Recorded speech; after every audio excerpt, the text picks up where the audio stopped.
हो जाइए, हंसने के लिए तैयार आ रहे हैं सज्जाद झंझट साहब। जी हाँ, देखते हैं आपको किस किस झंझट में डालते हैं। शिरकत की संभल के मुशारे में आज ये मुशारा रॉकी टॉप पे लाकर इंतजाज किया गया। दोस्तों बहुत बहुत शुक्रिया, आप सभी हजरात का शुक्रगुजार हैं लोग।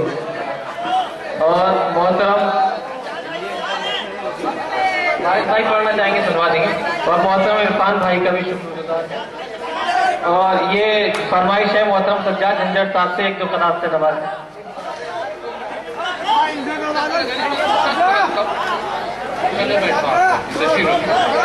बैठे 2 मिनट तो जी मैं अर्ज करता हूँ आपकी मोहब्बतों को सलाम। वैसे गुंजाइश खत्म हो गई है, वक्त भी हो चुका है और उस्ताद के बाद पढ़ना बड़ा दुश्वारी का काम है, लेकिन आप लोग चाहते हैं तो मैं 2 कसात आपकी नजर करता हूँ। उसके बाद मैं अर्ज कर रहा हूँ आप तशरीफ रखें।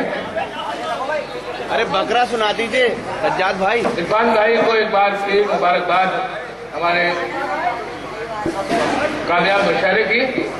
मैं ये कर रहा हूँ कि जब यहाँ हाजिर हुआ मैं तो बस से मैं आ रहा था, तो बस में क्या होता है कि बराबर में एक सीट होती है जो ड्राइवर के पास होती है, उस पर मुझे जगह मिली। तो एक चौधरी साहब को भी मिली जो गांव से ताल्लुक रखते थे। बीच में जैसी बस रुकी तो उसने अनाउंस किया कंडक्टर ने कि 20 मिनट बस रुकेगी चाय पानी के लिए, आप लोग नाश्ता पानी कर लीजिए फिर चलेगी बस। तो सब उतर के चले गए, लेकिन वो चौधरी साहब जो थे वो बैठे रहे। और जब बस में वापसी सब लोग आए 20 मिनट बाद, तो देखा सारे का सारा इंजन तोड़ के चौधरी साहब ने बाहर निकाल के बस का रखा हुआ है। तो उनसे पूछा भी ये क्या करा आपने? कल मैं देख रहा था ये वहां से जहां से चला है दिल्ली से इसे उखाड़ने की कोशिश कर रहा था बहुत देर से। मैंने सोचा इतने चाय पीना मैं इसका काम कर दूं। तो ऐसा होता है। अच्छा अब मैं अर्ज कर रहा हूँ, 2 कते आपकी नजर करता हूँ कि जब वो जो शैतान बुश यहाँ पर हिंदुस्तान आया तो उसके साथ 3 चीज आई। लारा, उनकी बेगम और उनके साथ एक कुत्ता आया। कुत्ते का रोल ये था कि जो भी चीज बुश साहब इस्तेमाल करते थे पहले उसे कुत्ता सूंघता था, फिर वो बुश चाहे कमरा हो, मेज हो, कुछ भी चीज कमरे में बेड हो, यहाँ तक कि गांधी जी की परिक्रमा भी पहले जो कुत्ते ने की बाद में बुश ने की थी। ये आपने मीडिया की जानिब से मुलाहिजा किया होगा। तो ऐसे ही मैं 4 मिसरे आपकी नजर कर रहा हूँ कि पहले कुत्ता बाद में बुश। पहले तो यहाँ से कि ताकत का एक मंजर मैंने अजीब देखा। वाह! कुत्ते थे आगे आगे, पीछे था उनके बुश। ताकत का एक मंजर मैंने अजीब देखा। सज्जाद भाई, मोहतरमा मेहना साहिबा से लोग फरमाइश के तौर पर एक गीत सुनना चाहते हैं। लोग जाए वो यहाँ पर। मोहतरमा सज्जाद आप पढ़िए ना। चलिए नहीं, मैं सोचा पता नहीं क्या मैंने साहिबा के लिए माइक और लगा तो नहीं लोग इमोशन नहीं थी डायरेक्ट से, जैसे लता किशोर का गाना ड्यूट अपना। तो ताकत का एक मंजर मैंने अजीब देखा, कुत्ते थे आगे आगे, पीछे था उनके बुश।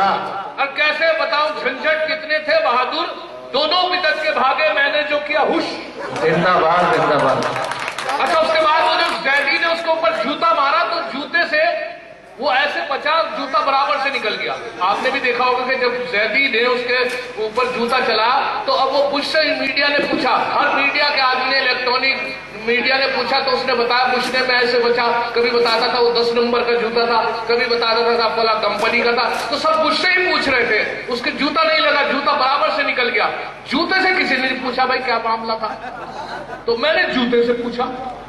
तो जूते से पूछा। 4 मिसरे आपकी नजर करता हूं शायद किसी लायक हो कि जूता ये कह रहा था सरे बुश पे घूम कर, वाह मैंने तमाम दुनिया को अपना बना लिया। वाह वाह। जूता ये कह रहा था सरे बुश पे घूम कर, मैंने तमाम दुनिया को अपना बना लिया, लेकिन मैं जानबूझकर मुंह पर ना यूं लगा, खुद को जलील होने से मैंने बचा लिया। जिंदाबाद जिंदाबाद। वाह वाह वाह। आइए मैं साहिबा को सुनिए। इस मुशायरे की शानदार निजामत की नौजवान शायर और नाज़िम हिलाल वजीरगंजी हिलाल बदायूनी ने। हिलाल तेजी से मुशायरों की दुनिया में कामयाबी का सफर तय कर रहे हैं। इस मुशायरे के कन्वीनर रहे जनाब मोहम्मद इरफान साहब। तो ये था एक शानदार ऑल इंडिया मुशायरा अंजुमन फरोगे उर्दू अदब संबल का। उम्मीद करता हूँ ये मुशायरा आपको अच्छा लगा होगा। फिर किसी शहर से किसी और मुशायरे को आपको पहुंचाएंगे। अगर आपको और मुशायरे देखना है तो हमारी website www.rockytalkmedia www.rockytalk.com log in कर सकते हैं। फिर किसी शहर से किसी और मुशायरे को आप तक पहुंचाएंगे कैमरा पर्सन रिहान खान के साथ शफीक खान, उत्तर प्रदेश के शहर संभल से रॉकी टॉक के लिए।